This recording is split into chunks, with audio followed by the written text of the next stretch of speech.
Olá, estamos aqui em mais um programa Eventos Mania TV. Eu, Rose Gonzalez, na companhia de... Eu, Didi Masca, aqui mais uma vez com vocês aí, programas Evento Mania TV, nas redes da rede SDP TV, em todos os canais de streaming e no nosso canal do YouTube também. Hoje estamos bem, hein? E temos convidado? Olha, uma das histórias da televisão brasileira, pode ter certeza. Eu não tenho a menor dúvida, estou aqui só olhando para ele.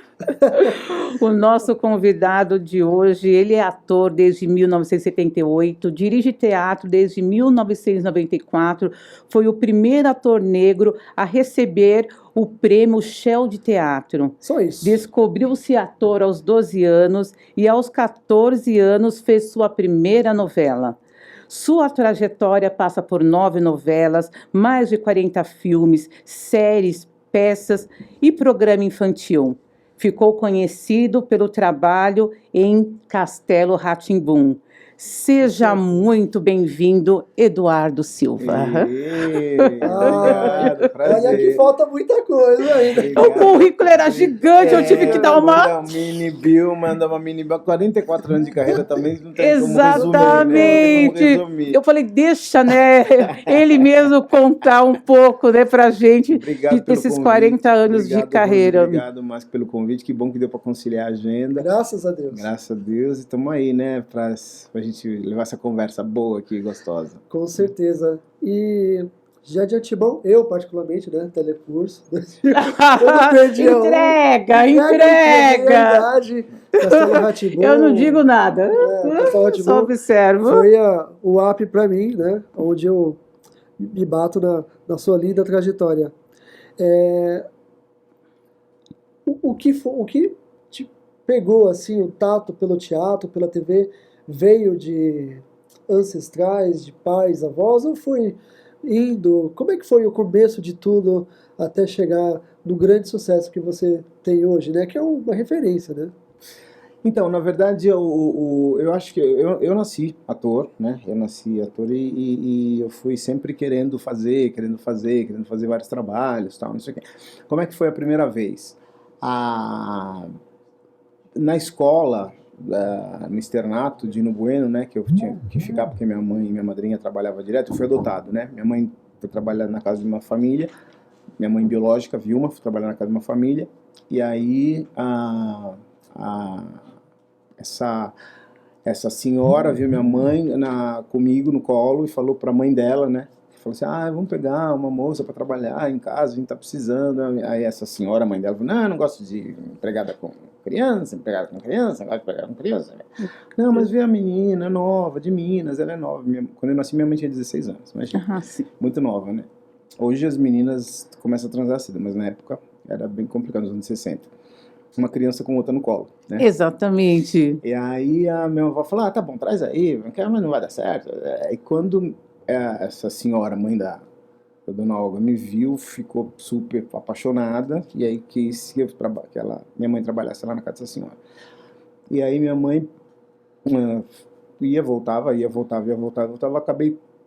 ela acabou me adotando, me batizou, minha madrinha, dona Olga, e aí minha madrinha, parecia uma matrona italiana, e ela me vestiu até os 6 anos de idade só de branco, só de roupa branca.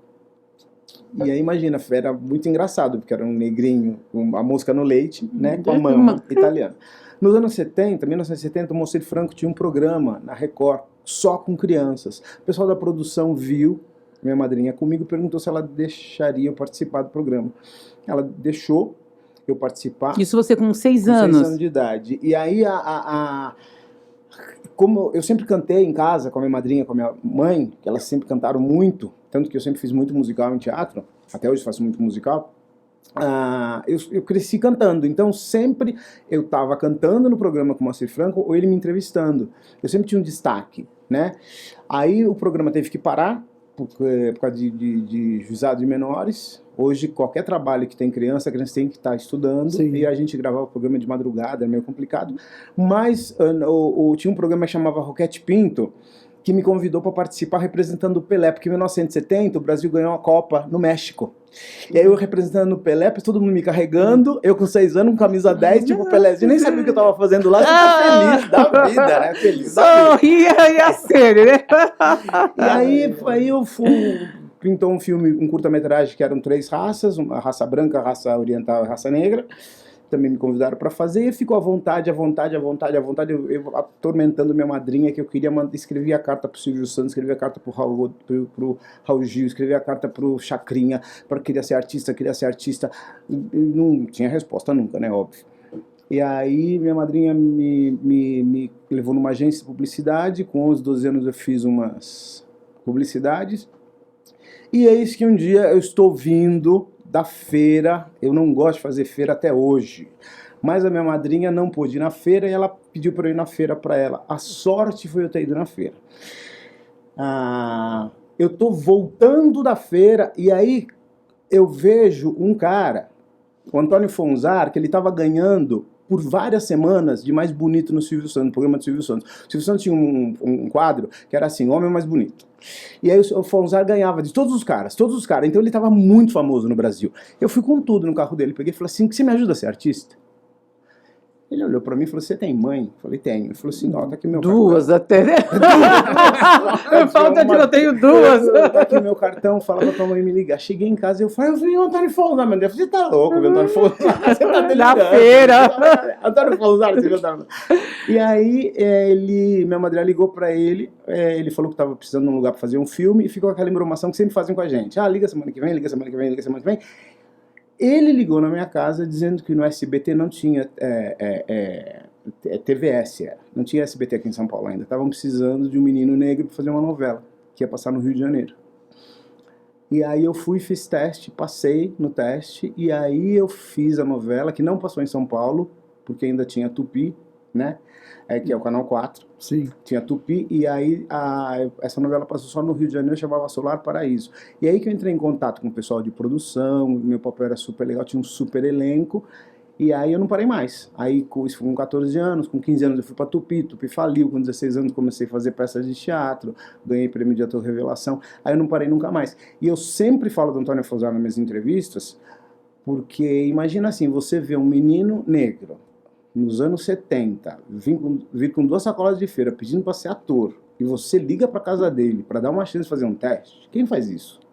Quem faz isso? É difícil. Quem faz isso? Entendeu? Exatamente. Ele que abriu as portas, entendeu? Aí depois um monte de gente mais me ajudou, Mas eu acho que assim, se não fosse ele, eu não teria com 14 anos começado a fazer uma novela com super elenco, com um papel bem legal. Fazia Filho da Empregada, né? Óbvio que nos anos 70, 80, 90 era só isso que fazia.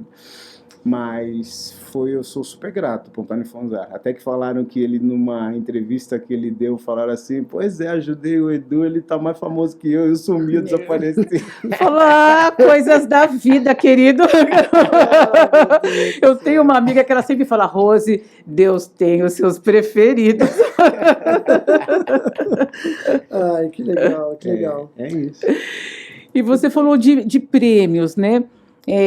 Estudando, eu vi que você recebeu bastante prêmios. Qual foi o primeiro prêmio que você recebeu e, na sua visão, qual foi o mais importante? O primeiro foi esse que eu falei agora, né? Com 16 anos eu ganhei o prêmio de ator revelação no Teatro Infanto Juvenil. Dos prêmios que eu ganhei, 80% foi Teatro Infanto Juvenil. Eu adoro, agora faz muito tempo que eu não faço, mas eu sempre gostei muito de fazer Teatro Infanto Juvenil, porque a gente nunca menosprezou a capacidade da criança. Hoje tem muitas peças infanto-juvenis que são muito legais, mas tem muita gente que até hoje fala assim, eu fui ver uma peça adulta, era tão ruim, parecia peça infantil. Ou então a pessoa fala assim, eu quero fazer uma peça... Pode ser para começo de carreira, pode ser peça infantil. Pessoal, mesmo dentro da classe, o pessoal menospreza. Serve, né? Menospreza pode ser. Infanto-juvenil. E eu, assim, dos eu tenho, sei lá, quantos prêmios? Eu tenho uns 15 prêmios, 80% de teatro infanto-juvenil. E esse primeiro prêmio foi E geralmente as entregas de prêmios são muito suntuosas, porque tem coquetel, geralmente são teatros grandes, de 1.000, 2.000 lugares.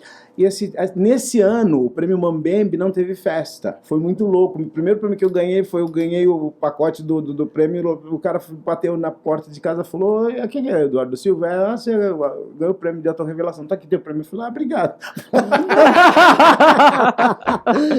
Não teve entrega de prêmio. Depois, todos os anos, assim, festa.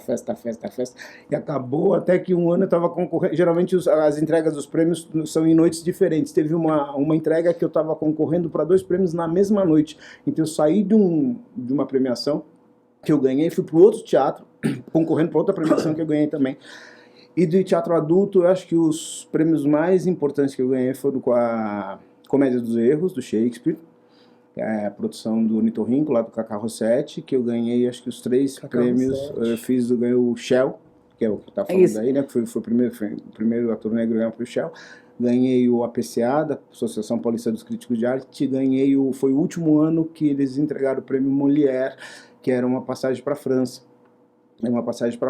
E aí e foi muito engraçado, porque a passagem vale só 1 ano.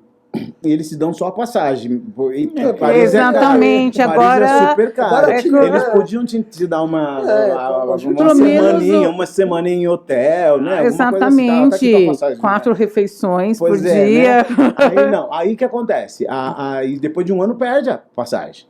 Aí só que o Cacá Rossetti me convidou, logo em seguida, quando acabou a Comédia dos Erros, ele me convidou para remontagem do Bu. E eu com um papel maravilhoso. E não adiantava nada eu ir para França para ficar 1 semana e voltar, tá desempregado. Não. Aí eu cheguei no pessoal da Air France, que era o que dava o prêmio, e falei assim: dá para prorrogar mais 1 ano a passagem? Já não dá. É 1 ano, é 1 ano. Falei, já assim, é de graça daqui a Eu falei assim: gente, eu nunca saí do Brasil. Eu ganhei um dos prêmios mais difíceis de ganhar, que é o prêmio Molière. Diz que Paulo Altran ganhou 9 no Molière, entendeu? Raul Cortez ganhou 7 no Molière. Eu ganhei 1. Ou seja, não é qualquer pessoa que ganha, não é? E geralmente eles não davam Molière pra comédia, entendeu? Então eu ganhei fazendo uma comédia do Shakespeare, um dos prêmios mais difíceis de ganhar. Aí eu falei: tá bom, é o último ano mesmo, então dá pra gente prorrogar mais 1 ano. E aí eu fiz a peça do Cacá, a segunda peça que ele me chamou, que foi o Bu, a remontagem do Bu. Aí o primeiro venceu, né? Dá pra pedir pra prorrogar mais uma vez. Aí só que era a primeira classe. Aí eu pedi pra trocar em primeira classe por 2 classes econômicas. Eu fui com a minha companheira na época pra Europa, foi bem legal. E como eu ganhei o Shell também, e o Shell é dinheiro, então a gente pôde excursionar pela Europa, foi maravilhoso. Acho que esse foi a peça que me deu uns prêmios mais importantes. Mas tiveram outros infantis que eu ganhei 3 prêmios também. O Saci, do Vladimir Capello, eu ganhei 3 prêmios. O Guaiú, que era uma ópera, ganhei 3 prêmios. Tem várias outras peças infanto-juvenis que eu ganhei 3 prêmios também, além da Comédia dos Erros. Legal. Desculpa. Não, que isso. Eu estou vendo que você tem uma passagem muito feliz nessa transição de infância, pré-adolescência, adolescência. Percebo que você conseguiu papéis, mesmo nesses períodos de transição, né? Eu estou fazendo nessa observação, porque eu acabei de ler um livro do Selton Mello, onde ele traz algumas dores, porque foi o período que ele foi colocado na geladeira. E ele repete isso muito, ele até fala que esse livro parece até mesmo uma análise, porque ele repete várias vezes a questão... Até que tem a série, né? Terapia, né? Terapia. Não sei se é terapia que chama. Exatamente. A série, né? Que nesse período o mercado encostou. E isso é uma coisa recorrente, chega uma fase ali dos 13, 14 anos, que o mercado não sabe muito o que fazer com esse ator, o que oferecer para ele fica meio esquecido. Então, na verdade, isso pode acontecer em qualquer momento da tua carreira. O que acontece é assim, uma atriz, a Neuza Maria Faro, uma vez eu estava fazendo um espetáculo com ela, em 83, eu estava com 5 anos de carreira já, ela fala assim, você começar na carreira não é difícil é você se manter. Então você ter trabalhos constantes é uma coisa que é muito complicada. Tanto que quando eu fui prestar vestibular, eu comecei com 14, quando eu fui prestar vestibular com 18, 19 anos, eu não prestei artes cênicas, porque eu via muita gente que eu adorava, que eu estava trabalhando junto, reclamando que não tinha estabilidade, e reclamando que ganhava mal. Isso te assustou? Isso assustou. Eu falei assim, mas então, pessoas que eu falo assim, não, a gente faz uma novela hoje e aí te chamam de novo depois de 2, 3 anos Pensou, fazer como uma é que eu vou novela. voltar para Paris, Entendeu? né? Agora que eu... Exatamente, como é que eu vou voltar? Com um prêmio, né, com passagem. Depois eu voltei, uma vez pagando. Depois eu fui para a Europa 3 vezes, 2 vezes uma vez a trabalho, essa vez do prêmio, outra vez eu fui conseguir pagar. Mas, então é isso, aí eu fiquei bem louco, porque na verdade a vida inteira eu falei que queria fazer medicina, mas se eu fizesse medicina não daria para levar paralelo com a atuação. Mas tudo que eu gostava estava na área de biológicas. Aí o pessoal achava estranho, porque ator, se vai fazer alguma coisa paralela, vai fazer alguma coisa na área de humanas, né? Vai fazer história, filosofia, sociologia, letras, né? E eu adorava a área de biológica, comecei muito a fazer odonto, veterinária, educação física, psicologia, e aí eu acabei fazendo biologia. E nos anos 80, quando eu entrei na USP, a biologia não era moda que é hoje. Nos últimos 15 anos, a biologia virou moda, né? Sempre você ouve falar agora em impacto ambiental, clonagem, genoma, com a Covid, nunca se falou mais do que em RNA mensageiro, né? Eu fiz faculdade de biologia, e aí, mas olha que loucura, eu não fiz medicina, porque medicina era integral, biologia também é integral. Era integral? Só que medicina são 6 anos, biologia são 4. Eu tinha que trabalhar, como é que você faz uma faculdade integral se não tem uma família que te banque? Exatamente. Então eu fui fazendo metade das matérias por semestre e parei 2 vezes para fazer novela. Eu nunca parei de ser ator, nunca deixei de atuar, entendeu? Então eu parei uma vez para fazer o Jerônimo, o Herói do Sertão, em 84. Entrei na faculdade, na USP em 83. Em 84 já tranquei a faculdade para fazer o Jerônimo, porque a gente só filmava no interior. E aí depois, em 91... eu parei de novo para fazer Ana Raiz e Zé Trovão, na Manchete, que foi uma super novela. Eu fazia o melhor amigo do Zé Trovão, fazia o Nilton, que era um dos primeiros amigos do Zé Trovão, então a gente ficou 1 ano viajando. A sorte é que eu não pagava, tudo bem, quase que eu fui jubilado da faculdade. Né? Exatamente. A sorte é que eu não pagava, então na verdade, ao invés de fazer em 4 anos, eu demorei, acho que 9. Medicina. 9, 10, Medicina. Naquela época não tinha matéria à distância. Possível, né? Então, na verdade, e aí eu fiquei dando aula para ter o fixo e nunca deixei de atuar. E aí se pintasse televisão, se não pintasse, ficasse 1 ano, 2 anos sem pintar televisão, tinha o salário lá. Eu dei aula quase 20 anos, dei aula 16 anos. E junto com TV, com teatro, com tudo. Mas quase que surta da cabeça, né? Mas eu precisava ter um fixo, né? Porque tinha minha velha para sustentar, tinha meu irmão, tinha meu sobrinho, tinha, né? Uma estrutura que as contas vêm todo mês, né? Mas eu acredito que todas as pessoas que entram no meio artístico, não sei se essa é a palavra mais correta, tem esse receio, né? Será que eu consigo viver da arte? Será que eu não tenho que ter uma renda fixa? E Rose, desculpa te cortar, mas dentre as artes, atuação e música são as artes que mais te dão mais chances de trabalhar. Porque imagina assim, música popular, porque você pega assim um músico clássico, vai trabalhar onde? Se não for o empregado do Teatro Municipal. É muito, nicho de mercado, né? É difícil. Bailarino, artista plástico, vai trabalhar onde? Então, dentro das artes, atuação e música, ainda você consegue ter uma trabalhinha aqui, outra ali. E bati no microfone, desculpa. Agora, artes plásticas, eu fico pensando assim, tem um monte de bailarino aí bom pra caramba, que vão trabalhar lá. Diz que na Europa, todas as cidades têm o que tem aqui no Teatro Municipal. O coro lírico, o corpo de baile e a orquestra. Todas as cidades do interior da Europa têm. Não são só as capitais. Aqui nem todas as capitais têm, né?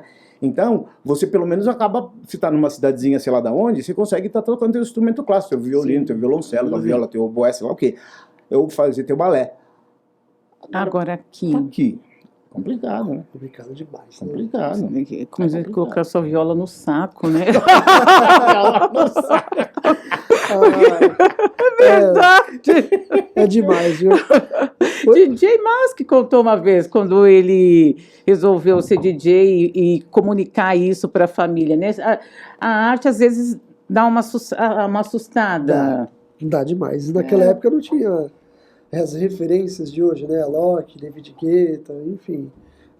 Não tinha, Tinha né? uma Eu ia falar, rasqueira. eu quero ser DJ, você vai ser vagabundo, não sei o quê. É por aí mesmo. É, porque a família quer que você tenha uma estabilidade, né? Não Isso, tá a errado, família- Na verdade, né? isso é uma preocupação, não é por mal. E todo mundo, em algum momento, quer ser artista ou esportista. Todo Com mundo quer certeza. ser esportista ou artista. Todo mundo quer ser jogador de futebol. Todo mundo quer ser jogador, né? É uma coisa que as pessoas querem ser. Agora, uma menorzíssima parte consegue fazer Exatamente. e levar, né, profissionalmente isso. Com certeza. Você até pode me corrigir se eu estiver errado. Eu tenho a impressão que na arte é um lugar onde você consegue ter liberdade. Você consegue ser mais livre, ser você mesma.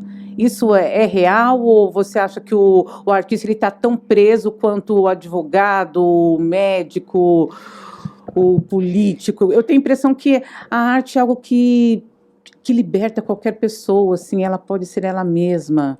Porque as pessoas falam, é artista, não liga, é artista. Nossa, ninguém me fez essa pergunta. É muito louco depois que você dá muitas entrevistas, né? Que você já tem as respostas meio prontas. Não foi a minha intenção. Mas é bom, mas é bom. Eu acho assim, eu acho que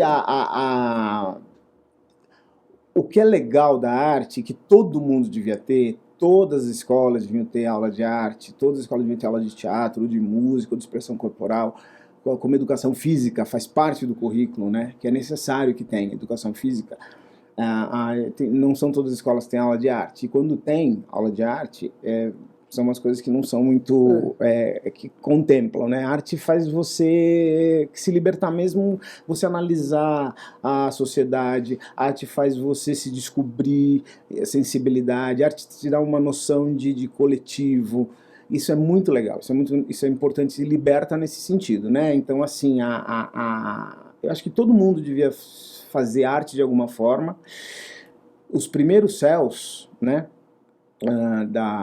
Que agora os céus não tem mais isso, pelo menos que eu saiba não tem. Os primeiros céus, quando a Marta construiu, as crianças tinham as 8 matérias de escola, e no outro período não voltavam para casa porque as mães estavam trabalhando, os pais estavam trabalhando, e no outro período elas estavam tendo aula de artes, entendeu? Estavam tendo aula de dança, de canto, de artes plásticas, de capoeira, de música, né? Então ficava um período inteiro tendo aula de artes. Isso é muito importante. Então, por exemplo, minha sobrinha, a Melissa, filha da minha irmã caçula, ela fica na escola durante o dia e no outro período ela fica num lugar que está tendo, mas não é no mesmo lugar, entendeu? Então eu acho que seria muito interessante que as escolas tivessem isso, porque acaba sendo libertador. Quando vira profissional, aí você começa a ter mais regras, e aí que é o legal, você tem que fingir naturalidade, você tem que fingir liberdade dentro de um monte de regra que a profissão te coloca. Entendeu? Então o legal é isso, que aí não é todo mundo que consegue fazer. Quando você vai gravar, eu estava dando uma entrevista essa semana falando assim, você vai fazer uma peça, né, de teatro. Se você vai assistir a peça depois de 3, 4 meses que eu estou em cartaz, você tem que ter a sensação de que eu estou fazendo pela primeira vez. Como é que você usa essa técnica? Né? De estar parecendo que é a primeira vez que está fazendo. É técnica. Não dá pra hoje eu fazer uma... hoje eu sou livre. Eu sou livre do outro, né? Por outro lado, a novela você tem que ter uma outra técnica, porque você grava 20, 30 cenas por dia. E como é que é isso, né? De você render. E cinema é uma outra coisa, que você demora um dia inteiro para fazer uma cena. Como é que você mantém a coisa da... Então são técnicas diferentes e que se você não tiver um tipo de organização, você acaba não rendendo nesses 3 meios, entendeu? Com certeza. O Eduardo, quando eu anunciei que você viria para cá, bombou as minhas redes, né? E aquela pergunta, agora já é aquela pergunta corriqueira. Qual foi a experiência de trabalhar no programa tão famoso na época, né? Até hoje, né? Castelo Rá-Tim-Bum, né? Como é que... Conta um pouquinho só da vasta experiência daquele mágico, né? Momento. Então, é muito importante, né? Porque, na verdade, as pessoas me reconhecem na rua, assim, agora... Porque, assim, o Castelo, eu sempre falo isso, o Castelo é maravilhoso, porque, assim, não tem programa que... Todo programa infantil, né? Não menospreza a capacidade da criança. Todo episódio tinha corpo de baile, tinha instrumento clássico na cena das passarinhas, tinha um quadro que era analisado, um quadro desenhar, tirando a trama, né? Então esse programa é maravilhoso. Só que acontece, e por isso mesmo que tem essa longevidade, né? Agora, amanhã é 9. Amanhã Amanhã 9. Amanhã faz 30 anos que o programa foi pro ar. Amanhã faz 30 anos Ah, que o é? programa foi pro ar. Então, na verdade, o que acontece? Mas o que eu falo? O Castelo, justamente por isso que tem essa longevidade. Mas assim, se o Castelo ficasse 8 meses, que é o tempo de uma novela, não teria essa avalanche Pegava fogo, né? de pegar fogo, entendeu? Então, por exemplo, eu fiz poucas novelas, 9 novelas em 40 e tantos anos de carreira, é pouco, na verdade. Mas assim, as poucas novelas que eu fiz sempre foram muito sucesso. O Jerônimo foi muito sucesso, a Pé de Laranja Chaves, Lima né? também. Eu amava o Pé de também. Laranja Lima. Éramos 6 também. Pé de Laranja Lima, eu Nossa, fazia sobrinho da Neuza 6, Borges. cara. Eu fazia sobrinho da Neuza Eu era Borges. criança. Eu fazia sobrinho da Neuza Borges, o Elias Glazer, eu fazia a coroinha do Elias Glazer. Eu tinha 16 anos quando fiz Pé de Laranja Lima. E no Éramos 6 eu fiz a segunda versão. Nos anos 70, a Anissete Bruno fez na Tupi. Nos anos 90, a Irene Ravache fez, que foi a versão que eu fiz. E agora a Globo regravou com a Glória Pires, né? Então eu fiz a segunda versão. Então todas as novelas que eu fiz foram super famosas. Ana Raiz e Trovão foi super famosa. Nossa, Turma do só Gueto. novela, Turma do Gueto que eu fiz foi super famosa. Então assim, se Turma do Gueto ficasse 30 anos em cartaz, ninguém falaria do Niltinho, todo mundo falaria do Lindomar. Entende o que eu tô querendo dizer? Entendo. Se Ana Raiz e Trovão ficasse 30 anos no ar, ninguém falaria do Bongo. Todo mundo só falaria do Niltinho. Então, mas o Castelo foi maravilhoso, O problema, qual que é? O problema é que as pessoas acham que antes do Castelo você não existia e que depois do Castelo você não foi mais nada. Você ficou quantos anos no Castelo? Esse é um problema. Eu gravei 2 meses só. Porque o que acontece? A princípio foram 70 episódios. Então, 70 episódios. As crianças, a gente continua chamando o Fredinho, a Cíntia e o Luciano. Exatamente. De criança, todos os cavalos velhos.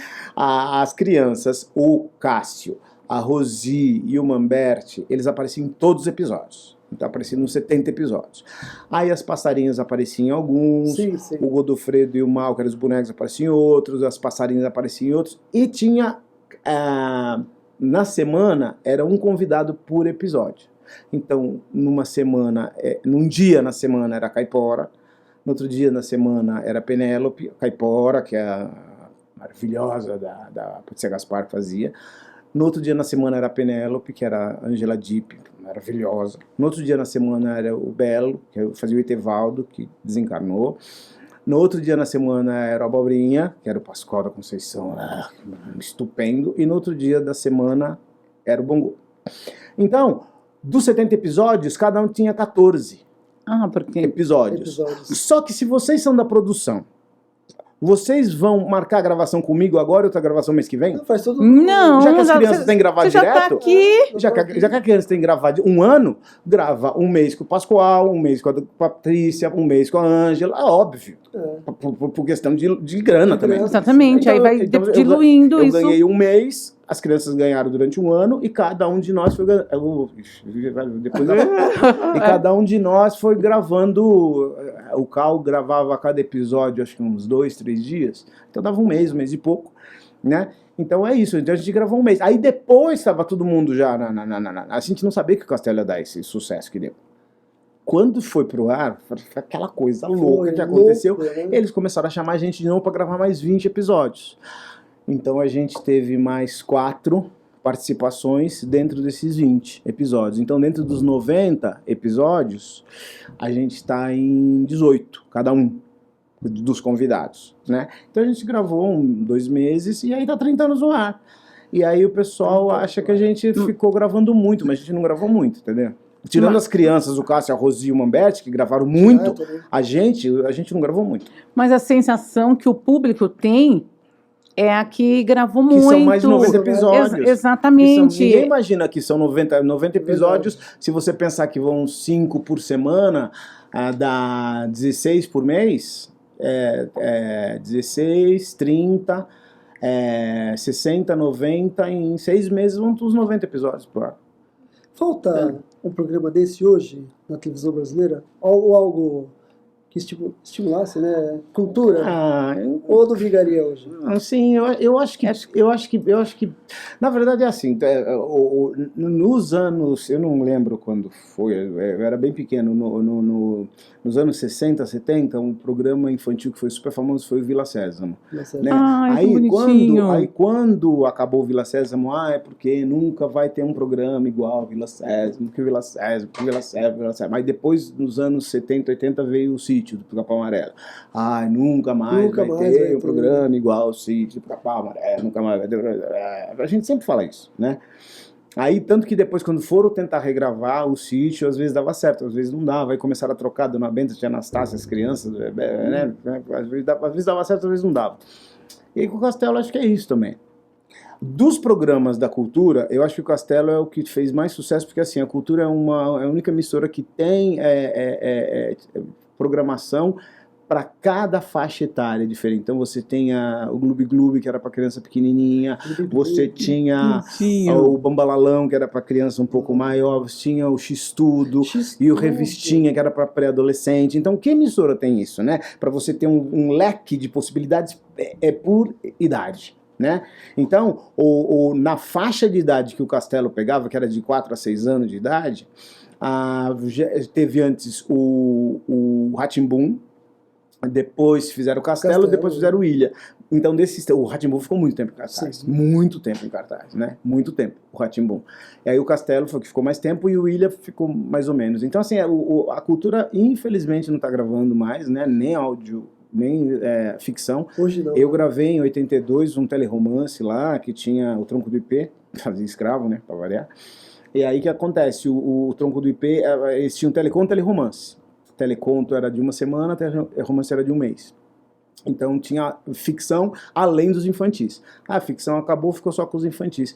E a Cultura agora está praticamente com jornalismo, né? Tem uma programação ótima de jornalismo, principalmente jornalismo preto, né? Você tem o programa da Cris Guterres, tem o programa do presidente lá da Zumbi dos Palmares, você tem os Manos e Minas. Tem a Joyce, você tem a Joyce, tá lá também fazendo o Jornal da Cultura toda a tarde que eu assisto. Você tem uma pluralidade de jornalismo muito grande, as entrevistas, o persona, então assim, a Cultura tem uma coisa jornalística muito plural também, mas a parte de interpretação não tem mais, é uma pena, né? Porque em São Paulo a gente só tem um núcleo de interpretação, de atuação, que é uma novela no SBT, um horário. E quando eu comecei nos anos 70 tinha 9 núcleos aqui em São Paulo, tinha 3 na Tupi que faliu. E aí o SBT, quando o Silvio Santos pegou o SBT, ele ficou um tempão fazendo essa novela mexicana, que dublava. A Bandeirantes fazia novela, ficou só com o esporte. A Bandeirantes fez várias novelas em português, Os Imigrantes, fez Cavalo Amarelo, eu fiz pela Laranja Lima na Bandeirantes, tinha muitas novelas boas na Bandeirantes, que dançaram. E a Cultura tinha teleconto e teleromance. Então a gente aqui em São Paulo, eu que estava começando, com 14 anos, eu fiquei 7 anos fazendo televisão sem parar. Aí os 9 núcleos acabaram aqui em São Paulo, todo mundo foi pro Rio, entendeu? Para fazer novela. E na Globo agora tem muitos horários. A Malhação, novela das 6, das 7, das 8, acho que umas 6 novelas por dia, não é? E tem novela reprises na madrugada. Fora o que agora aqui tem muitas séries da Globoplay são gravadas aqui. Eu tenho 2 séries da Globoplay gravadas aqui. Tem Os Experientes e tem com a primeira temporada do Carcereiros eu tô também. Né? Vai gravado aqui em São Paulo, que é gravado pela O2 que grava.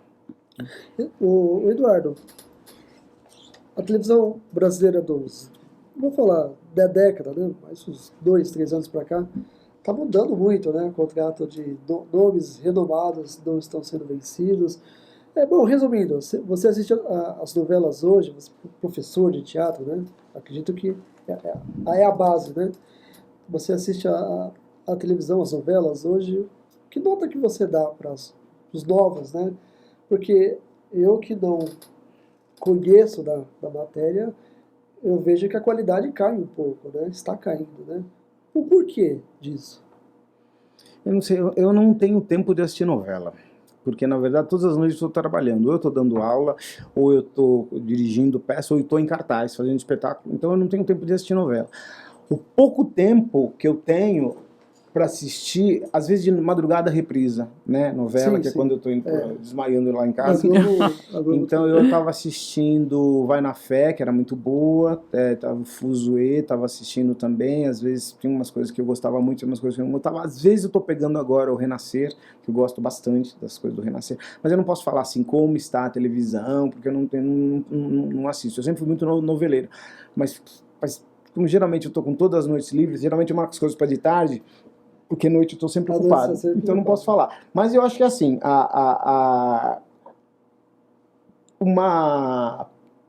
um problema que a televisão sempre teve.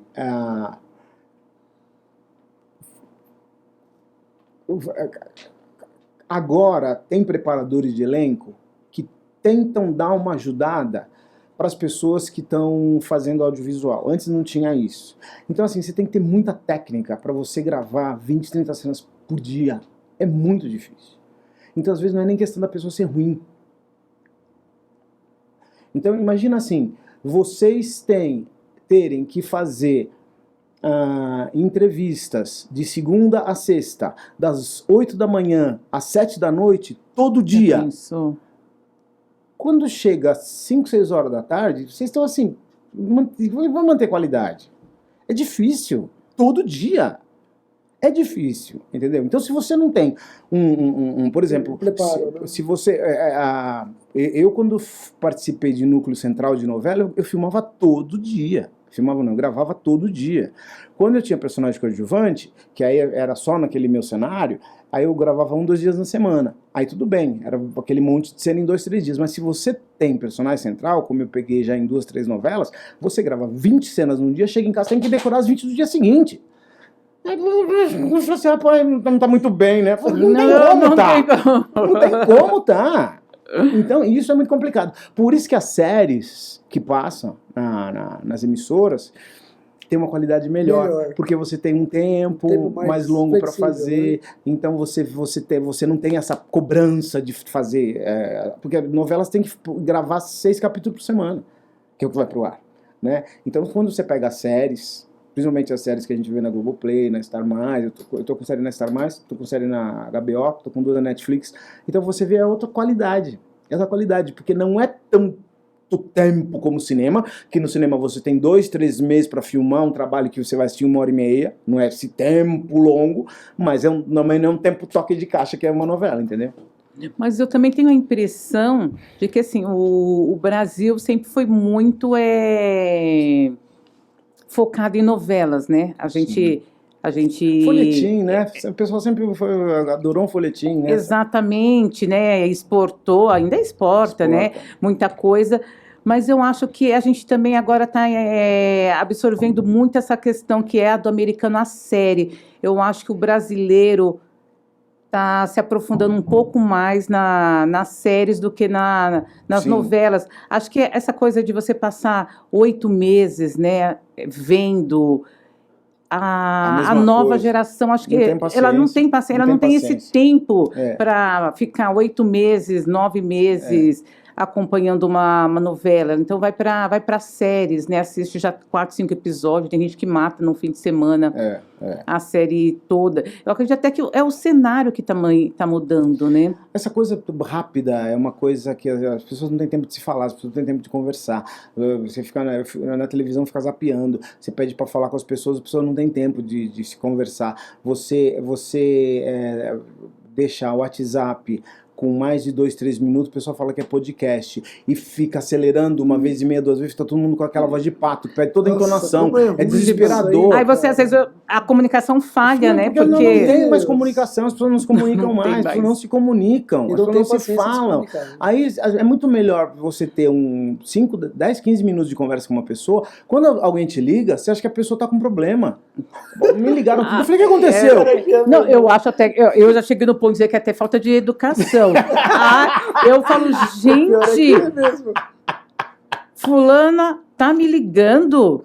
Pois é. Tipo, como assim? Não é tem que mandar uma mensagem e perguntar, posso te ligar? Antes não perguntava, né? Antes você ligava pra pessoa, né? Ligava, se a pessoa podia atender, atendia. Se não podia atender, não atendia. Eu acho que é o cúmulo da falta de educação. Mas quando você pergunta se pode ligar, a pessoa nunca pode atender. É verdade. A pessoa nunca pode atender, porque ela está sempre preocupada com alguma outra coisa. Você tem que... os dois pés na porta, como diz, né? Já vai lá e já liga. Quando as pessoas querem falar comigo, eu falo assim, gente, eu consigo parar para conversar depois das 10h30, 11 horas da noite, que é a hora que eu chego em casa. A pessoa fala, essa hora eu tô com sono. Então, É o horário que eu também não consigo. Eu, às 8h30, já coloco no Não Perturbe. Ela já não me atende mais. Não é porque já 8h30 eu já encerrei. Eu falo, gente, no máximo eu vou responder uma mensagem. Não vou atender, não. Eu como eu trabalho até as 10h30, 11 horas, então eu tenho que... É quando você vai poder falar, não Então, é? eu que sou morcego, não tenho horário, tem dia que eu faço evento de manhã, de tarde, eu sei lá, eu nem sei mais. Liga aí, ele atende. Se a gente liga, ele atende. Ele é fofo. Às vezes ele é fofo. Às vezes me liga de manhã. Que ninguém atende. Às vezes me liga de manhã, eu atendo. Se vezes me liga de manhã, eu não atendo. Mas é que você não tem horário? Pô, não tenho. Já não tenho. Cada um na sua rotina. Mas essa coisa da rapidez é uma coisa muito complicada. É uma coisa muito complicada. As pessoas estão sem tempo. E isso está aumentando. Eu sou uma pessoa muito acelerada, muito ansiosa. Então, assim, esse tempo, eu me dou um tempo todo dia, eu vou fazer minha caminhada, eu faço minha meditação, eu faço meu café da manhã, eu leio minha literatura espírita, eu procuro de manhã deixar para mim, né, e marcar tudo, porque assim, aí eu vou dar 1h da tarde até meia-noite todo dia, entendeu? Então eu procuro deixar amanhã para mim, mas mesmo assim isso não deixa eu ser menos acelerado, menos ansioso que eu já sou, entendeu? Mas a velocidade que as coisas estão indo está muito complicada. E a gente está vendo agora o reflexo disso nas crianças. As crianças estão começando a ficar com estresse ou com depressão. Ou depressão, exatamente. Por quê? Porque os pais colocam as crianças a brincar na rua, na calçada, é uma coisa que não rola mais. As crianças vão fazer, além da escola, tem inglês, natação, computação, não sei o quê, é um monte de coisa que as crianças estão fazendo. E aí a criança, quando chega em casa, não rola brincar com os pais e as crianças estão tudo estressadas. É bem complicado isso. Bem complicado. Não, é assim... acho que tudo mudou, né? Na verdade, tudo mudou.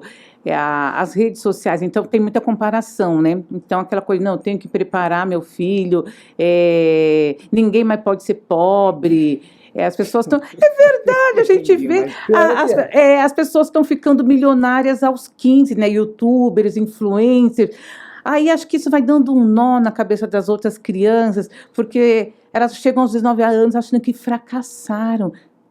Aos 19 fracassou? Competição era uma coisa que começava a preocupar o jovem quando ele ia prestar vestibular, com 17 Isso, anos. era um assunto lá para frente. A pessoa queria uma carteira assinada, um concurso público. Complicado. Agora não, já com 12 anos o pessoal já está reparando que fulano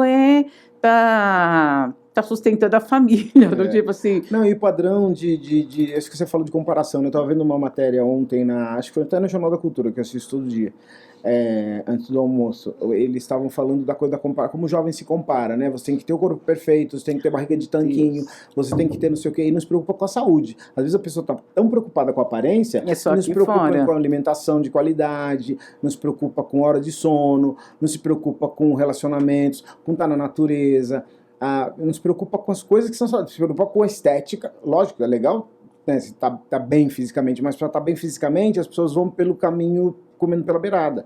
Se você come bem, dorme bem, naturalmente teu corpo vai estar legal. Agora não, eu quero ficar bombado, então eu vou tomar bomba para ficar bombado, aí você não come, não dorme, o caminho é inverso, né? E uma coisa que sempre teve com algumas mulheres, essa coisa da bulimia e da anorexia também, né? Pra ser magra, o culto da beleza, que é ser magra, quer dizer, as pessoas que são gordas não se sentem bonitas, algumas, né? E a beleza tá no culto à magreza, e aí tem muita gente que eu conheci, eu fiquei sabendo de meninas que comiam e forçavam o vômito. Porque a pessoa não quer parar de comer, mas ela também não quer engordar. Tá tudo muito complicado, mas estamos aí, né? Tá. Não, a gente está aí mais ou menos, Mais ou né? menos, Porque né? eu tenho um amigo que fala, eu faço terapia, não é por causa de mim, não, é por causa dos outros. Exatamente, porque o mundo Ai, quer me meu enlouquecer. O problema não sou eu, é os Vou outros. falar isso pra minha terapeuta. Exatamente, Vou eu minha nem terapeuta. precisaria se o outro não existisse. Se o outro não existir. Vou falar isso pra minha terapeuta. Pra Silvia. Exatamente. Silvia, eu faço terapeuta por causa dos outros. Tá? É, não é por causa da minha. Exatamente. Eu sou Eu tô normal. Eu sou ótimo. normal. Exatamente. Eu sou normal. Ô, Eduardo, como é que é Eduardo no teatro? Professor, como é que está sendo hoje? Você dá bastante aula em peças, né? Pelo que a Tem gente... preparação de elenco. Preparação de elenco, Preparação de desculpa. elenco, Mudou alguma coisa dos tempos para cá ou tá tranquilo na sua visão de tanta experiência, né? É porque passou Muita experiência. Existem mudanças, né? Estamos em constante, falamos isso agora mesmo, constantes mudanças. Você sente isso dentro do teatro? O que eu estou gostando de fazer preparação, eu estou levando minha carreira mais para direção e para preparação. A preparação eu faço mais de audiovisual, faço de teatro também, mas eu estou querendo fazer mais direção de teatro. Aliás, o texto que eu dirigi ano passado foi indicado para o Prêmio Shell, primeiro texto do André Santos, chamado Quilombo Memória, e eu me senti indicado junto, porque um texto, quando é montado, se você der para 10 diretores, vão sair 10 peças diferentes, né? Verdade. Então, aí eu já deixei de dirigir 2 textos, porque os autores eram muito apegados. Sabe? A pessoa está na produção, é autor e está em cena. Aí não te deixa dirigir. Sabe assim, você tem ideias, a pessoa, não foi assim que eu escrevi. Aí se eu tenho ideia, não foi assim que eu escrevi. Mas uma coisa não é o escritor, outra coisa é o diretor. Mas se a pessoa é produtor, ator e autor, e só te chama para dirigir, ele quer que você faça o que ele escreveu. Ele fala assim, então você dirige. Tem um fantoche Então ali. você dirige, pronto, acabou, né? E aí o André me deu carta preta total para fazer tudo o que eu quis. Foi muito legal. O trabalho de mesa, eu faço muito trabalho de mesa, né? Que hoje em dia, grande parte dos diretores já vai direto para marcação. E foi muito legal, foi a indicação do Prêmio Shell, eu me sinto muito lisonjeado. Eu convidei a Nanza Macedo para dirigir junto comigo, foi muito legal, a equipe artística toda. O ano retrasado eu dirigi uma peça que chamava Preta e a Cor do Céu, também um musical com 9 pretos. E a audiovisual tenho feito preparação de elenco também. E é muito legal, porque assim, como eu sou ator, a gente fala a mesma linguagem. Às vezes a gente cai na mão de preparador e de diretores que eles não sabem o que tirar da gente, ou então como tirar. Eles sabem o que eles querem, mas eles não sabem como tirar da gente. Então a gente tem que ficar descobrindo o que está na cabeça do diretor, o que está na cabeça do preparador, até a gente fazer o que eles querem que a gente faça. E como ator, eu já vou dando meio que o caminho das pedras. Eu estava trocando mensagem agora no WhatsApp com um amigo meu, com o Nível Diegues, que ele é ator e é diretor de teatro também, que vai estrear uma peça agora essa semana, falando que assim, ele o mesmo esquema que eu, a gente pegou um pouco do que a gente achou de mais legal dos diretores e dos preparadores de elenco e fizemos o nosso jeito de dirigir. Porque o que eu não gostei que fizessem comigo, eu não vou fazer. O que eu achei ruim que fizeram comigo, nesse tempo todo eu não vou fazer, não vou ser igual o que eu não gostei que fosse comigo. E eu estou muito contente. E outra coisa também é a coisa do etarismo também, sabe assim, conforme eu estou ficando mais velho, estão pintando menos papéis legais para eu fazer. Isso é uma coisa bem complicada. Então assim, eu estou com 44 anos de carreira, nos meus primeiros 46 anos de carreira. Nos meus primeiros 30 anos de carreira, eu só fazia papéis maravilhosos. Nos meus últimos 15, 16 anos de carreira, eu fiz 3, 4 papéis muito bons. Muito bons. Entendeu? Por quê? Porque eu tô ficando mais velho, normal, tudo bem. E eu conheço muita gente... Porque assim, o que eu falo é assim, eu tô com 60 anos. Quando eu tinha 30, eu queria imaginar mais ou menos como eu ia estar nos meus 60. Agora eu tô com 60, quero imaginar como eu quero estar nos meus 80. Pode ser que eu desencarne daqui a pouco, tudo bem, se chegou o momento eu vou desencarnar sem problema nenhum. Mas se eu viver mais 20 anos, primeiro que eu vou poder, como diretor, ter várias peças em cartaz. Como ator, só 1, 2 no máximo. Você é uma pessoa só, né? O cansaço, né? Segundo, que eu conheço muita gente que está com saúde, porque se me dá um piripaque psiquiátrico ou físico, que eu não conseguir fazer mais nada, tudo bem. Tem que ficar com alguém que cuide de mim. Agora, se eu estiver lúcido e com saúde, e não me chamarem para trabalhar, tem muita gente que eu conheço com 75 anos que não é chamado para trabalhar. E bem. E não é chamado para trabalhar. Aí eu até brinco, falo assim, se eu tiver com 75 anos, vão esperar me chamar para fazer o quê? Tio Barnabé? Não, tio Barnabé, não quero. Prefiro ficar em casa. Um velho Zusa? Não vou, né? Então, assim, eu tô levando minha carreira pra direção, tô com 2 projetos aí pra eu dirigir, aí agora eu vou começar a escolher textos pra eu fazer como ator, entendeu? Então é o momento de eu começar a produzir pra mim, que é uma coisa que eu nunca fiz, entendeu? Começar a produzir pra eu fazer textos que eu quero fazer pra mim, pra eu estar atuando. Quer dizer que eu vou parar de atuar, né? Mas eu não quero mais ficar esperando pintar papéis legais, entendeu? Então, por exemplo, eu fiz em 2018, eu fiz o 2010 eu fiz um musical que eu fazia um protagonista contando a história do Bexiga, era um super papel maravilhoso, entendeu? A história do Bexiga eram 23 atores, 25 músicos da Jazz Sinfônica, eu fazia o protagonista, era maravilhoso, a gente cantava shot, machista, tarantela, samba, rancho, foi no Sérgio Cardoso, espetáculo, um papel maravilhoso. Aí 2018 eu fiz o Arquiteto Imperador da Síria, que quem dirigiu foi o Léo Stefanini, filho do Fúvio, era só eu e o Caribé em cena. Do Arrabal, Teatro do Absurdo, dificílimo, por super papel. 2019 fiz o Abajur Lilás, do Plínio Marcos, que dirigiu foi Marco Antônio Brás, papel dificílimo. Então, assim, mas em 15 anos ter 4 papéis legais? Acho que aí caiu no etarismo mesmo, o que você... Não quer dizer que eu não fiz teatro nos outros anos, eu faço teatro todo ano. Né? Mais papéis assim que você até o olho brilha, né? Você fala, gente, olha, eu fiz. Que gosto, gente. Ali eu tava pleno, né? É uma coisa que vai ficando mais escassa, né? Ou então, assim, espetáculos maravilhosos que você tem 1, 2 cenas, a peça inteira. Eu faço bem. E as pessoas gostam do meu trabalho. Mas eu não quero mais chegar 2, 3 horas antes no teatro para fazer uma cena maravilhosa. Eu sempre fiz a peça inteira.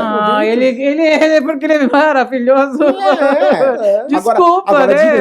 Direção é uma coisa que me tira o sono. Agora, personagem vai ficar fazendo espetáculo para fazer 2 ceninhas, 3 ceninhas. Já foi a época. Já foi, não quero, entendeu? Agora, o espetáculo, a peça que eu peguei agora ano passado para fazer o Macbeth, tem um papel central, foi maravilhoso. Eu fazia o banco, que era o melhor amigo do Macbeth, que o Macbeth manda assassinar e depois ele vê o fantasma do banco rondando e ele fica louco por causa disso. Papel ótimo, entendeu? A gente montou o Macbeth em cordel, era bem legal. Foi agora, em novembro que a gente fez, entendeu? Mas é difícil pintar um banco, assim, da vida pra fazer, sabe? Um giro do Abajur Lilás. Que eu apareço o tempo inteiro em cena, não sei sair de cena, como sempre foi dos anos 70, 80, 90 até o começo dos anos 2000, entendeu? Então eu tô com muito, assim, prazer em estar dirigindo. Que legal. E os elencos que eu tenho trabalhado também têm falado que gostam de mim, dirigindo. Pelo menos o pessoal mente bem. Né? O pessoal tá mentindo bem. Você tá tudo bem? Estão gostando do processo? Estamos. Que isso. Com certeza estão gostando, né? Com certeza. E o diretor, ele tem esse poder de escalar elenco, te dar essa... Tem as duas coisas. Tem, às vezes, a pessoa... Como eu não sou um diretor conhecido ainda, eu fico me oferecendo para dirigir os projetos, de que às vezes me chamam para atuar. Sim. Né? Então, às vezes, o pessoal me chama para atuar, eu falo assim, não tô querendo atuar, você tem diretor já? Eu falo com o produtor, não tenho, mas que legal que você está dirigindo. Então, eu aqui. E às vezes o elenco não está fechado, você pode estar sugerindo e tal. E às vezes quando a produção é tua, você acaba chamando as pessoas para tá trabalhando, né? E é muito legal, assim, é muito legal. Agora tá tendo uma peça que chama Bertoleza, que eu tava no elenco, que tá no Pauleiró, sucesso. 2020 nós ganhamos 5 prêmios, ganhamos o APCA de melhor espetáculo, super musical, elenco todo preto. Ganhamos 2 de atriz, a Lu Campos ganhou, a Nanza Macedo ganhou, e ganhamos 2 de texto. 2020 nós teremos no Sesc Belenzinho. Agora, depois de um ano ficou mais um mês em cartaz, depois de um ano ficou mais um mês em cartaz, agora tá no Pauleiró lotando.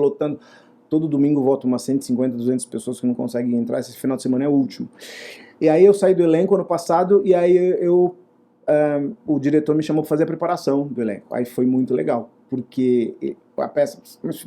E foi muito legal porque eu cheguei com muita preocupação, porque como é que você chega, depois de 3 anos, para fazer preparação de um elenco que já ganhou um monte de prêmio? É diferente você começar do zero com todo mundo. Não é? É diferente de você começar a base do zero com todo mundo, entendeu? E tá muito legal, o espetáculo tá muito legal, tá lindo, né? As pessoas saem chorando, as pessoas saem impactadas, é bem bonito. O espetáculo das mulheres, as mulheres brilham. E é difícil formar esse elenco porque todo mundo tem que tocar, cantar, dançar e interpretar. Porque geralmente nos musicais você canta e dança e os músicos tocam. Por exemplo, o musical que fiz é do Cartola, éramos 13 atores e 8 músicos. Os músicos lá tocando, a gente canta e dança. Agora na Bertoleza, ou então esse do Bexiga, né, que era os 25 da Jazz. A gente canta e dança, os músicos tocam. Agora nessa, todo mundo tem que tocar, cantar, dançar. Vários instrumentos. E na peça tem teclado, tem sax, flauta, acordeon, violino. Eles têm que achar um ator que seja múltiplo, entendeu? Então, por exemplo, quando eu fazia a peça, eu toco piano, né? Então tinha 2 músicas que eu tocava teclado e vários outros percussões eu tocava também. Tocava alfaia, ganzá, gogô, surdo. É bem bonito o espetáculo, é bem legal. Você já atuou em tantas peças, dirigiu já bastante, filmes, novelas, mas teve alguma que ainda falta? Ou tenta buscar alguma coisa que faltou, né? Alguma cereja de bolo que, caramba, se der um dia ainda vou atuar ou dirigir? Sempre, eu tô com um projeto aí, né, pra eu atuar, que por enquanto ainda é segredo. Quando tiver, venha pra cá. Essa vai ser a cereja do bolo, a primeira das cerejas do bolo, e eu quero montar também uma personagem histórica, que é a história do Chico Rei, a história do Galanga, porque é uma história que a gente não... Eu fiquei sabendo quando eu fiz o Galanga numa série. Os nossos heróis pretos não são contados pra gente na história, né? Por exemplo, eu só fui saber a história do Chaguinhas, eu já falo a história do Galanga, só fui saber a história do Chaguinhas quando eu fiz o Chaguinhas na série Espectros, que tá na Netflix. O Chaguinhas que deu nome pro bairro da Liberdade. Ninguém nunca me contou isso. Eu sempre achei que o bairro da Liberdade fosse um bairro japonês. É um apagamento histórico que tem. O que acontece? Aí eu fui fazer pesquisa com o historiador, falar com a zeladora lá da igreja do Chaguinhas, Dona Ilte. Que aí um amigo meu me deu todo o panorama histórico da época. Falavam para os negros na época da escravização que se eles fossem servir o exército, eles iam ser alforriados. Mentira, era para servir de bucha de canhão. Colocar na frente para cansar o exército inimigo. E aí os Chaguinhas, era de São Paulo e foi servir em Santos. E aí a coroa não pagava os soldados. E aí ficou 5 anos a coroa sem pagar, os soldados fizeram greve, motim, não sei o quê, presos. Uns ficavam só presos, outros eram enforcados, outros, além de ser enforcados, eram esquartejados. Os Chaguinhas, aí o que acontece? A Igreja dos Aflitos tem na Liberdade, tem esse nome porque as pessoas ficavam 24 horas antes de ir pro Lago da Forca. A Liberdade é um cemitério escravo. Então, olha que a gente não é contado pra gente. Ladeira da Memória é onde os negros eram açoitados, para lembrar, para não ter rebelião. Largo da Pólvora é onde os negros eram queimados, pólvora, né? Largo da Forca é onde eles eram enforcados. E aí, na João Mendes tem um pelourinho ali que eu nunca vi. Na João Mendes tem um pelourinho. Você passa na João Mendes e fala, onde é que tem pelourinho? Escrito uma placa lá. Uma placa. A gente não... A história de mulheres também, de indígenas, né? Não é só dos pretos. Aí o que acontece? Foram enforcar os Chaguinhas, a corda arrebentou. Uma coisa que nunca aconteceu na vida. A corda arrebentou. Pessoal, que estranho. Aí foram enforcar de novo, a corda arrebentou. Os caras falaram, esse cara é santo, dá liberdade pra ele. Liberdade, liberdade. Veio o nome do bairro. Então não tem nada a ver com cultura asiática. Não, a cultura asiática tem a ver com eles se refugiaram por causa da Guerra Mundial. Aí eles vieram pra cá e ficaram preferencialmente no bairro da Liberdade. Mas o que vem antes, que é dos anos 1800 e pouco, que é pré-abolição, ninguém conta pra gente, entendeu? E aí mataram os Chaguinhas a paulada, porque não conseguiam enforcar. Meu Deus. Reflexão, né? Não, exatamente. Entendeu? E eu só fiquei sabendo dessa história quando você foi fazer. Meu Deus, nunca como ninguém eu não me contou. sei. E a história do Galanga é uma outra que eu quero fazer também, Porque a história do Chaguinhas acaba mal. Eu não quero fazer história que acaba mal. Eu quero fazer Sim. história que acaba bem. A história do Galanga começa bem, tem 200 anos de tristeza e acaba bem de novo. O Chico Rei, ele era rei no Congo. E aí, os nossos antepassados, eles eram sequestrados, escravizados, né? E aí trazidos para cá. Na travessia do Atlântico, quando o navio não estava bem, eles jogavam no mar as crianças e as mulheres, porque os homens valiam mais. Então ele viu a mulher dele e a filha ser jogada no mar. A rainha e a princesa do Congo. Imagina você ver tua mulher e tua filha ser jogada no mar. Os tubarão comer.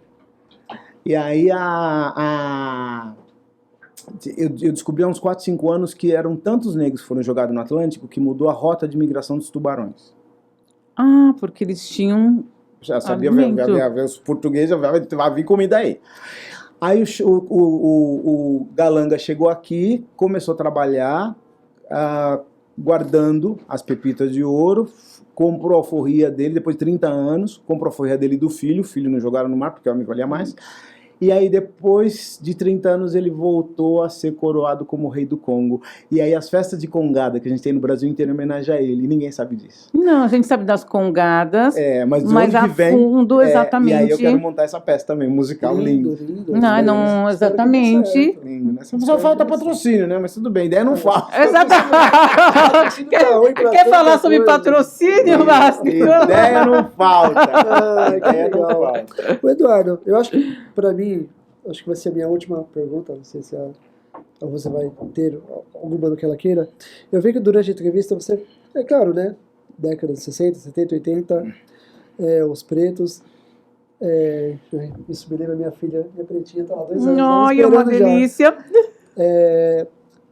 Quando pegava papéis, era só era escravo, era isso, era aquilo. Como é que tá hoje? Tá melhor? Já está da onde deveria estar, né, na mídia, da televisão brasileira, ou ainda falta muito ainda, ou é só uma máscara que tá... Não, eu acho que tá diferente do que quando eu comecei, né, nos anos 70, mas agora eu acho que é assim, você tem filmes que tem grande quantidade de elenco negro, tipo o Jefferson D faz isso, o Pilar faz isso, o Joelzito Araújo faz isso, eu já fiz filme do Joelzito agora, o Pai da Rita, que é um filme que passa no Bexiga, Faça um Padre, da Quirupita, tá o Ailton Graça no elenco, Léa Garcia, Elisa Lucindo, um super filme, uma comédia romântica.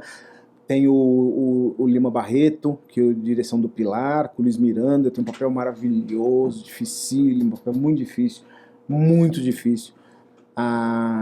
E com o elenco preto bem legal também. Então, assim, ou você tem os filmes que tem grande parte dos elencos pretos, ou você tem nos audiovisuais meia dúzia de preto fazendo vários tipos de papéis que não é só escravo, que não é só bandido. Então, assim, nos audiovisuais que tem vários negros fazendo vários tipos de papéis, que ótimo, que legal, que bom. Tá bem diferente e os personagens não são necessariamente preconceituosos. Mas o que eu falo sempre é assim, se nós estamos num país que nós somos de 52% a 56% da população, eu ainda quero estar vivo para ver num audiovisual que tem 40 personagens ter 20 pretos. Sim. Né? E isso tá indo em passo de tartaruga, né? Tá indo em passo de tartaruga. O Fuzui agora tinha bastante preto no elenco.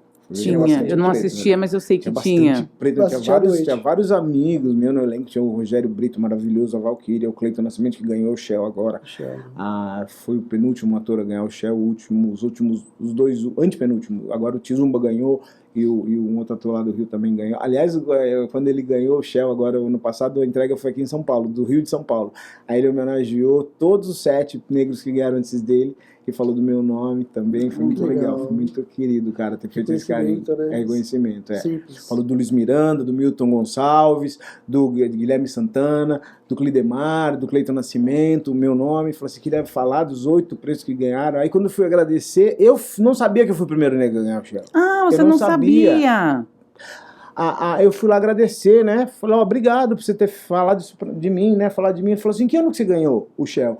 Peguei e falei assim, 94. Ele falou assim, você ganhou antes do Milton Gonçalves? Você foi o primeiro preto a ganhar o Shell. Eu falei, Não sabia. Sabia? Aí agora toda postagem que eu faço, eu falo assim, eu fui o primeiro Preta Leal de Kel. Agora toda postagem que eu faço, eu coloco. É uma honra. Né? Exatamente. Porque na época não tinha internet também, não tinha Instagram, não tinha não tinha. nada, né? Imagina. Não, a comunicação era Hoje mais qualquer coisa lenta, né? explode, né? Explode Todo mundo já para o fica bem e para o sabendo mal. sobre Exatamente, é tudo muito rápido. É. Alguma última pergunta? Ah, só agradecer. Querido. Foram boas risadas, muito Foi aprendizado. tudo que nós sonhamos? Foi mais. mais, Foi mais. Eba! Exatamente, a entrega foi gigante. E é muito interessante que você você é expressivo, né? Seu rosto fala, o seu corpo fala. Então a gente percebe que a gente está diante de um ator mesmo, né? O tempo inteiro você se comunicando com a gente através do corpo, do rosto, assim, uma coisa assim muito gostosa de se ver. Eu sou exagerado pra caramba mesmo. Acho que talvez seja a coisa do teatro. Acho que o teatro ele pede, talvez, né? Essa coisa mais Não, é a personalidade, personalidade. expansiva, a personalidade. Atriz, você vai conversar super tímido, você vem sendo um monstro, umas monstros, eu conheço Aí muito você vai ator, muita atriz. entrevistar, a pessoa Pessoa some na tímida, cadeira. É verdade, tem muita gente que é tímida, você fala assim, "Ih, caramba, que horrível." E eu não gosto de fazer entrevista por causa disso, porque já aconteceu de fazer entrevista, você pergunta, a pessoa não continua falando. A pessoa é monossilábica. Você faz uma pergunta legal, a pessoa fala, Eu acho não. Não, tipo só horrível. cargadinho. Né? Aí você fala, a pessoa fala, é. Cadê a metralhadora? Exatamente, porque tem que ter uma entrega lá do outro lado Pois também, é. senão não é uma E aí eu entrevista, sempre né? falo assim, se deixar, eu fico falando até meia-noite. Então me corta porque eu sou falador. Mas é uma questão de personalidade mesmo. Eu sempre fui assim, sempre fui expansivo, sempre fui muito falador, demais da conta. Mas é uma delícia. Bom, alguma mensagem para alguém, algum agradecimento? Eu acho que as pessoas não podem se preocupar com as outras só quando tem calamidade pública. As pessoas têm que se preocupar com as outras sempre. Quando tem terremoto, inundação, avalanche, aí fica um movimento social. É legal que tenha nesses momentos, é legal. Criança esperando, é legal que tenha nesses momentos. Mas quando passa o terremoto, a avalanche, a campanha, as pessoas que estão precisando, elas continuam precisando. E a manutenção dessas pessoas, ninguém faz. Então, a gente tem que se preocupar quando não são os momentos de crise. Porque nos momentos de crise a gente é muito solidário. Mas quando o momento de crise passa, a gente precisa pensar nisso. Bom, Muito eu como fã, né, desse nome fantástico da televisão brasileira, teatro, enfim, então agradecer aí ao povo da Rede STP TV, do canal streaming, do nosso canal do YouTube. Eu, Didi Mas, que encerro aí junto com a minha amiga. Rose Gonzalez, Gratidão. Eduardo Silva. A casa é sua, volte sempre. Obrigado a vocês. Com isso aí. Valeu, galera. Obrigado. E se inscreva no nosso canal, isso é importante para o crescimento. Pelo amor de Deus.